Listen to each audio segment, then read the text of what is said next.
Most people think the first 3 minutes of a wilderness emergency defines success. They don't. It defines that it's stabilized. The rest of the time is when things could spiral. If you've controlled the first 3 minutes, good.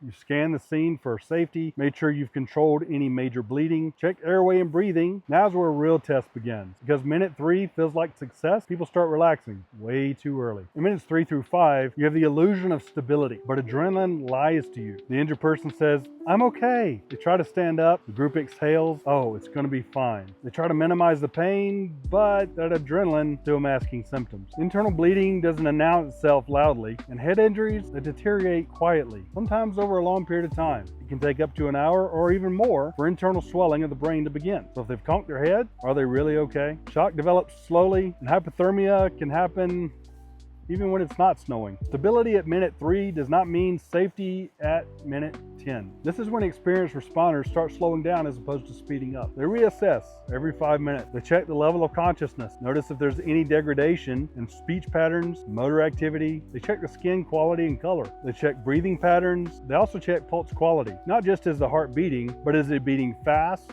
slow, hard, weak? They check sensory and motor skills. Can they feel me touching their skin? Can they move their fingers? They check for hidden swelling because, again, brain swelling can take hours to accumulate or to happen in totality. They also check environmental exposure.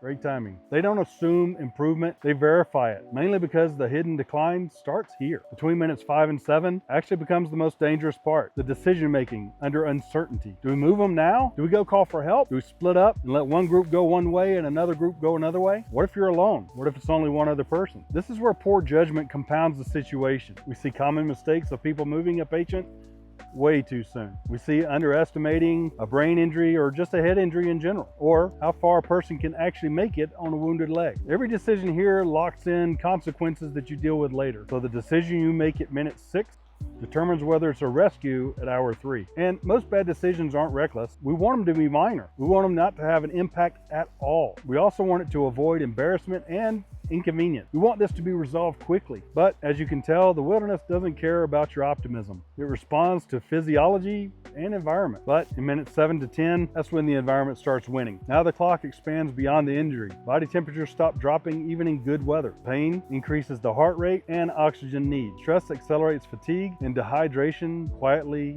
progresses. And because emotions fluctuate, you're no longer treating the patient. You're managing energy, morale, exposure, and even communication. And if leadership fractures here, everything gets harder. Voices rise, people second guess, decisions that have already been made start going into question, and some people start walking off to go get help because they think it's time, despite what needs to be done. This is where calm authority matters most. Not loud, but structured. Not dramatic, because you're rechecking your priorities at this point. You conserve heat, you control movement, you communicate clearly, and you don't rush. Because speed without structure compounds damage. But the pattern that people miss the most is if the first 3 minutes are about preventing death, the first 10 are about reducing escalation. Most backcountry incidents don't always happen because of the original injury. Sometimes it's because we move the patient too soon, we try to overachieve, we provide bad judgment, and even neglect the environment itself. Because in the first 10 minutes, adrenaline fades, reality sets in, and this is where good leadership comes into play.